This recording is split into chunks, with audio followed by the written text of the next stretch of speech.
participaron 15 batallones de los 32 que tenía el ejército argentino, de los que 14 de sus jefes fueron muertos o heridos, 8 heridos, 6 muertos. Uno solo se retiró ileso con su tropa diezmada en un 60%, el mayor Julio Argentino Roca. ¿No sería esta una premonición del destino que le esperaba a este valiente soldado, que logró cada ascenso en el campo de batalla, que se transformaría en el conquistador del desierto y presidente de la nación por 2 periodos?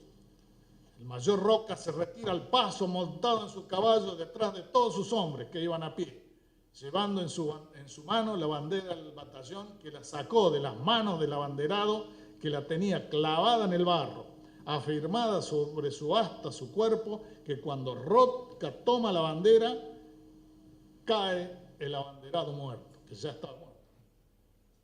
Luego Roca carga sobre sus grupas a un herido, el teniente Solier, que era amigo suyo. Francisco Civer escribe 6 días después de la batalla en su obra Desde el frente de la batalla, Cartas sobre la guerra del Paraguay, 1865-1866, Buenos Aires, Librería Histórica, 2002, dice: puedo asegurar que todos los oficiales jóvenes que hay en el ejército, ninguno reúne mayores condiciones militares y juicio acertado que el mayor Roca. Está destinado a desempeñar un papel muy importante en el ejército. Es una injusticia que no lo hayan ascendido a teniente coronel en el campo de batalla. Fin de la cita. Vemos así cómo se va afirmando su futuro. Es comisionado por Mitre para llevar el parte de la batalla a su tío Marcos, cuyo hijo, primo hermano de Roca, había muerto a consecuencia de las heridas recibidas. No regresará al Paraguay, ya que en 1867 pasa a integrar las fuerzas nacionales que a órdenes del general Paunero reprimen una nueva sublevación de los caudillos del interior, destacándose en la batalla de San Ignacio, donde junto a Luis María Campos impusieron su veteranía y coraje para vencer a un enemigo que lo doblaba en cantidad de hombres. Traigo a colación el recuerdo de otro valiente, el teniente general Luis María Campos, entonces teniente coronel y Roca mayor, cuando arenga a sus 6 de línea para iniciar el combate y finaliza ordenando: batallón, de frente, guía al enemigo, paso de vencedores, marchen. Y marcharon al son de la marcha El Tala, que era su preferida, y vencieron, consolidando con este triunfo la paz interior. Y luego Taboada vence el Pozo de Vargas a Felipe Varela en una acción menor, pero que fue la finalización de las Montoneras. En septiembre de 1867, Roca asciende a teniente coronel y asume la jefatura del Regimiento 7 de Infantería de Línea. En el 69 marcha a Salta para reprimir una nueva incursión de Felipe Varela. Allí resuelve favorablemente un serio conflicto entre el gobernador de Salta y el jefe de las milicias locales, demostrando sus valiosas aptitudes políticas. Y de allí marcha a Entre Ríos para combatir la sublevación de López Jordán, y por su valiente, inteligente y decisiva acción en el combate de Ñaembé, donde derrotaron al entrerriano, es ascendido a coronel en el campo de batalla. Tiene 27 años. Ñaembé, donde el ejército del gobernador correntino va y viene, adopta una posición defensiva tácticamente desacertada, porque se colocó de espaldas a la laguna, que está ubicada en el departamento de Goya, en una vasta planicie, interrumpida por algunos palmares y lagunitas, en la que abundaba un arbusto espinoso, cuyo nombre tomaba la laguna Ñaembé, voz guaraní compuesta de añá, que significa diablo, y embé, que significa labio. López Jordán contaba con una fuerza de 7.000 hombres, de los cuales 6.000 de caballería y 9 piezas de artillería. Vaiviene reunió 3.000 hombres, 6 piezas de artillería. Sus unidades de infantería estaban muy bien equipadas e instruidas, con armamento más moderno. Adecuadamente instruidas las piezas de artillería, tenían un mayor alcance. El 7 de línea, bajo intenso fuego, busca protección. Entonces Roca, con su golpe de vista táctico, que solo los grandes conductores poseen, lanzó una carga a la bayoneta sobre la infantería y luego sobre la artillería. Impartió estas órdenes en el momento justo, en el que una pequeña vacilación hubiera significado la derrota. Esta decisión determinó la suerte de la batalla. Este triunfo le pertenecía a esa decisión del teniente coronel Roca. Por eso Vaiviene lo proclama coronel en el campo de combate. 27 años tenía. El 7 de diciembre de 1874, las tropas nacionales, a órdenes del coronel Julio Argentino Roca, triunfan sobre las del general José María Arredondo en la batalla de Santa Rosa. Sublevado contra el gobierno de entonces, que era Sarmiento el presidente y cuyo ministro de Justicia, Culto e Instrucción Pública, Nicolás Avellaneda, ya había sido elegido presidente de la Nación, venciendo en la lucha electoral al Partido Liberal de Buenos Aires, el general Arredondo, vencido esta vez, fue jefe de Roca en varias oportunidades y además su amigo y padrino de su hijo Julito, fruto de su matrimonio con la cordobesa Clara Funes y nacido pocos meses antes de la batalla. Esta es una muestra más del respeto por la Constitución, la subordinación y lealtad a sus superiores, que nos deja el joven coronel de 31 años. Esta victoria se debe a una magistral maniobra de rodeo con un aferramiento frontal ideada por el jefe del Estado Mayor de Roca, el teniente coronel Racedo, y aprobada por el coronel Roca, que consistió en un aferramiento frontal, como dije, y en un desfile por el flanco derecho de la posición del enemigo, porque el flanco izquierdo estaba apoyado sobre el río Tunuyán, sin ser detectados. El silencio era el elemento esencial para el éxito. Se ordenó recubrir los cascos de los caballos y las ruedas de los cañones con las bolsas y los trapos que pudieran hallarse.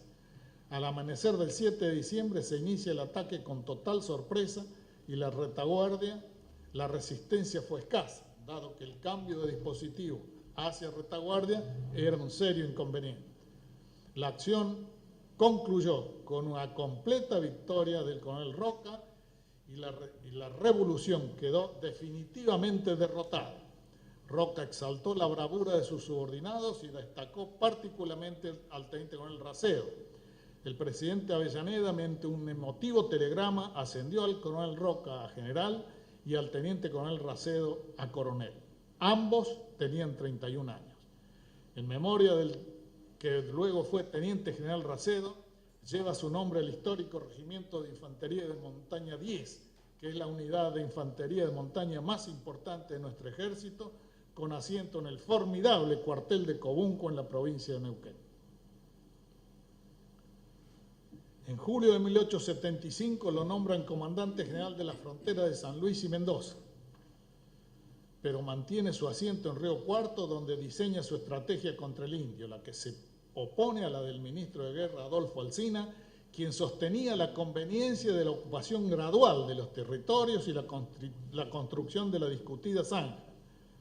La gran invasión de los indios en el 76 da la razón a Roca. En el 77, Alsina estudia adoptar una actitud ofensiva, teniendo en cuenta las propuestas de Roca, pero enferma y fallece el 29 de septiembre del 77.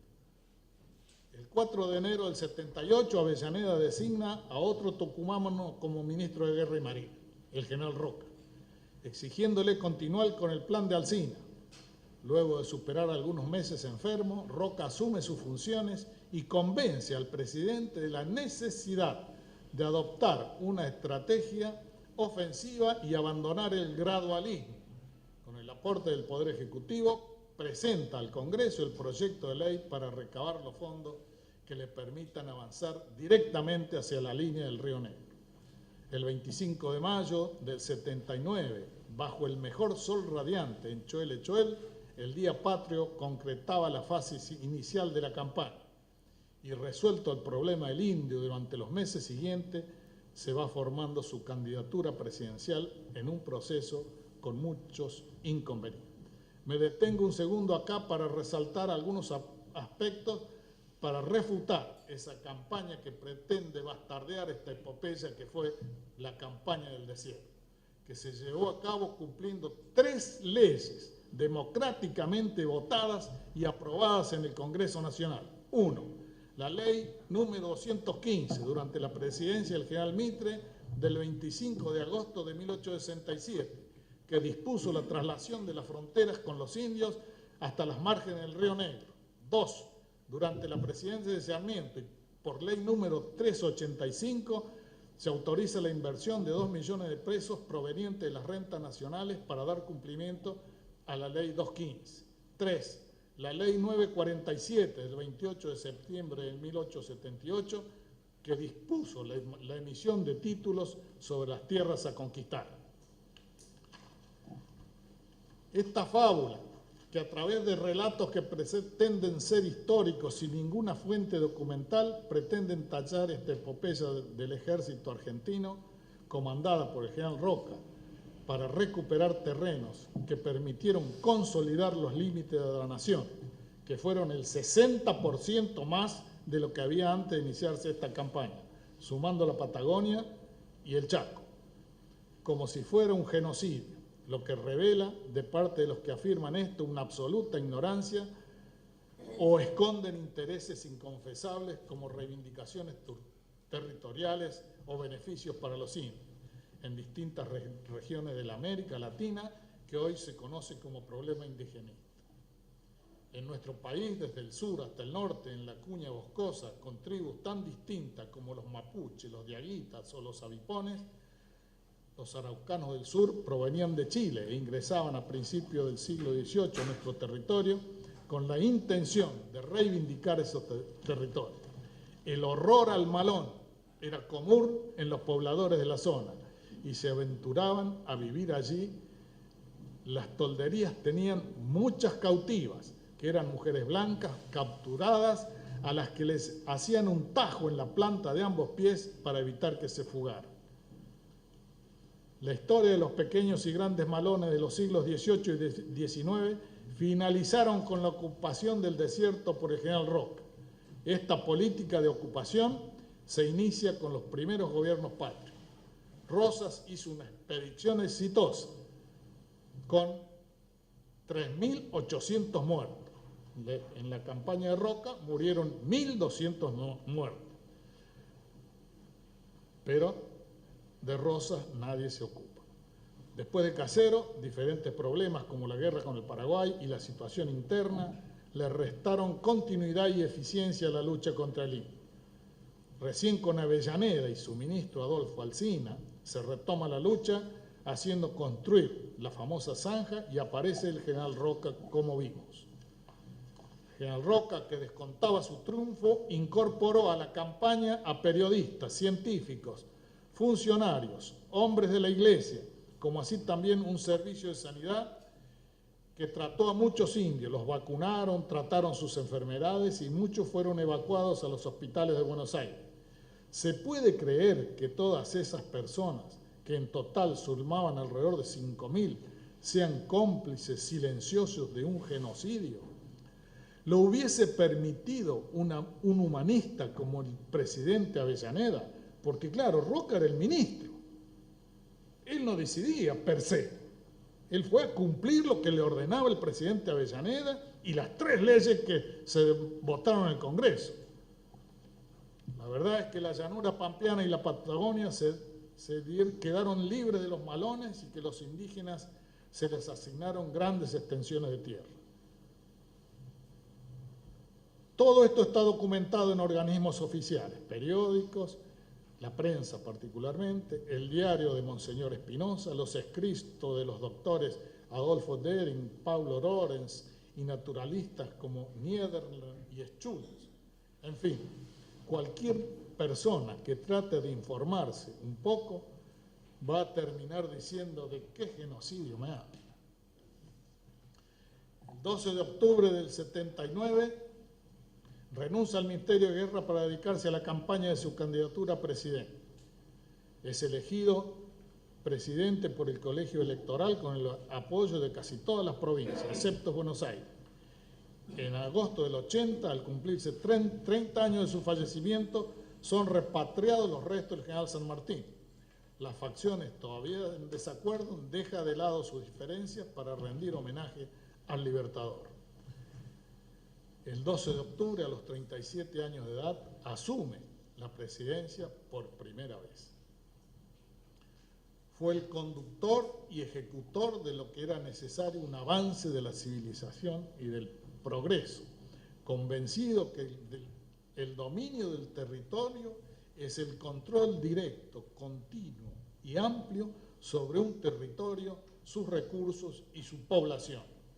Él decía que la soberanía no solo se declama, sino también se defiende.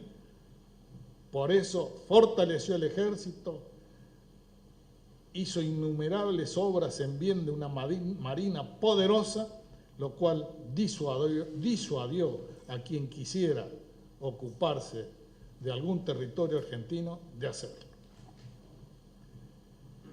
Quiero traer, para finalizar, ya termino, señor presidente, no me corra, un segmento de la carta del general Roca a Sarmiento que publicó La Tribuna el 4 de agosto de 1874. Dice: cuando he leído la batalla de Sedan, el golpe de gracia dado al ejército francés con los planos a la vista, he creído asistir a ella. ¿Qué diferencia con nosotros? ¿En qué apuro no se verá el que quiera escribir la historia de la guerra del Paraguay? ¿Cuánto trabajo le costará dar con la organización del ejército argentino y describir las batallas y los campamentos de los cuales no tengo noticias que se haya levantado un solo croquis? Aquella guerra que pudo ser una buena escuela para nuestros oficiales por sus proporciones y el tiempo que duró, se hizo como todas nuestras cosas, a la aventura, dejando al que debió ser lo que más le conviene.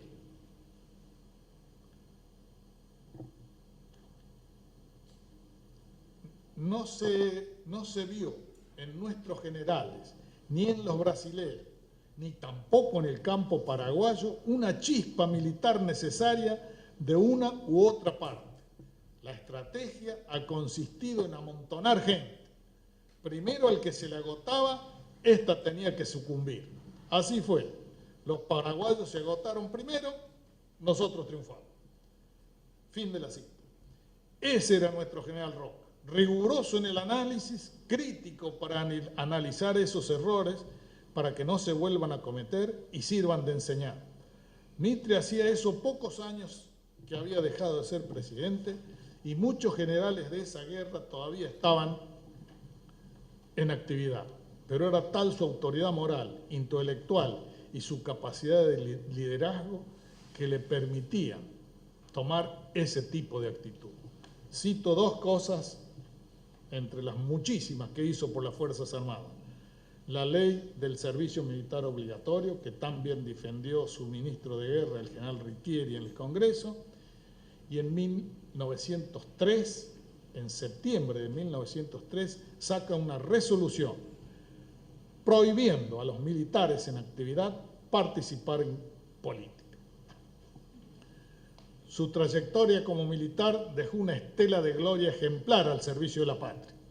Hay muchas cosas más para decir, pero creo que logré marcar los rasgos salientes de su personalidad militar, asentada en una sólida vocación militar que lo marcó de por vida. Muchas gracias. Muy bien.